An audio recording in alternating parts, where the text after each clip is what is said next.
नहीं बिगाड़ा दुश्मन की तलवारों ने, और भारत को बर्बाद किया है भारत के गद्दारों ने।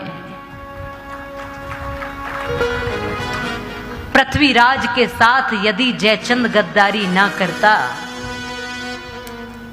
सपने में भी गौरी साहबुद्दीन कदम यहां ना धरता, सोमनाथ पर यदि पुजारी दिखलाता कायरता ना, तो गजनी का महमूद खजाना यहां के धन से भरता ना।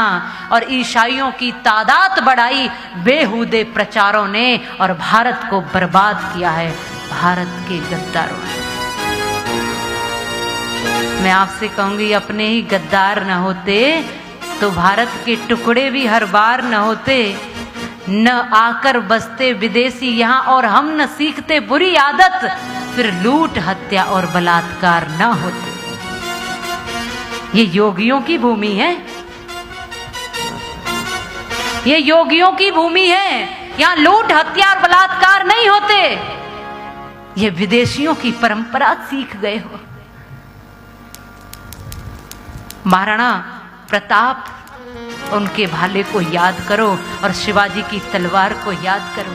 आप सब शिवाजी को महाराज मानते हो, सब पूजते हो ना। कितने लोग हैं जो शिवाजी महाराज को मानते हैं, पूजते हैं? मुझे हाथ खड़ा करके बताइए। तो शिवाजी महाराज के उस अपार संघर्ष को, साहस को, और उनकी उस चरित्र की नींव को देख लो एक बार। लूट हत्या और बलात्कार नहीं होते, क्योंकि ये योगियों की भूमि, ये महाराजाओं की, ये बलियों की, ये बलवानों की, ये ऋषियों की भूमि है। बीजापुर पर फतेह करने के बाद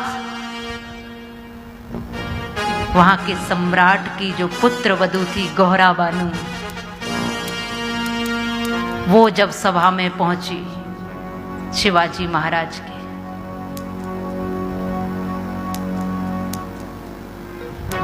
क्योंकि ये नियम था कि जिस पर हमने विजय प्राप्त की उसकी सारी भूमि, सारा खजाना, सब कुछ उसका हो जाता था। जो उस राज्य पर फतेह करता था, विजय करता था, जो विजय प्राप्त करता था, जो हराता था, जीतने वाला वही शासक होता था, और सारी वस्तुएं उस शासक की होती थी। तो तमाम वस्तुएं महाराज के आगे लाई गई, और उसमें से एक ऐसी सुंदर वस्तु हम लेकर आए हैं। ये सभा में उनके कुछ अपने लोगों ने कहा कि आप उसको देखते प्रसन्न हो जाओगे। वो कौन सी वस्तु है?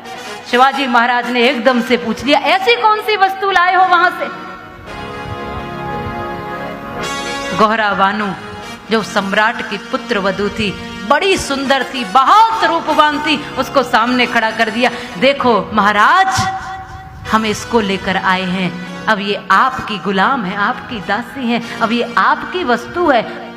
अब आपके लिए हम इस ऐसी वस्तु को लेकर आए, क्योंकि सब कुछ आपका है, आपने फतेह की है, विजय हासिल की है। तो शिवाजी देखते ही रह गए, बड़े गौर से देखा। वो बहुत सुंदर थी, बड़े ध्यान से देखा। वो थरथर कांप रही थी उस सभा में, क्योंकि वो जानती थी कि यहाँ मेरा अपना कोई नहीं है, शत्रुओं के बीच में खड़ी हूं, न जाने कौन सा व्यवहार मेरे साथ होगा। मैं अपनी मर्यादा कैसे बचाऊं, अपनी लाज कैसे बचाऊं, शत्रुओं के बीच में खड़ी हूं। वो कांप रही थी, और शिवाजी महाराज ने उसको बड़े ध्यान से देखा, गौर से देखा। खड़े हुए उसके पास गए और उसको प्रणाम कहकर उसके चरणों में लेट गए, और मां कहकर संबोधन किया। मां,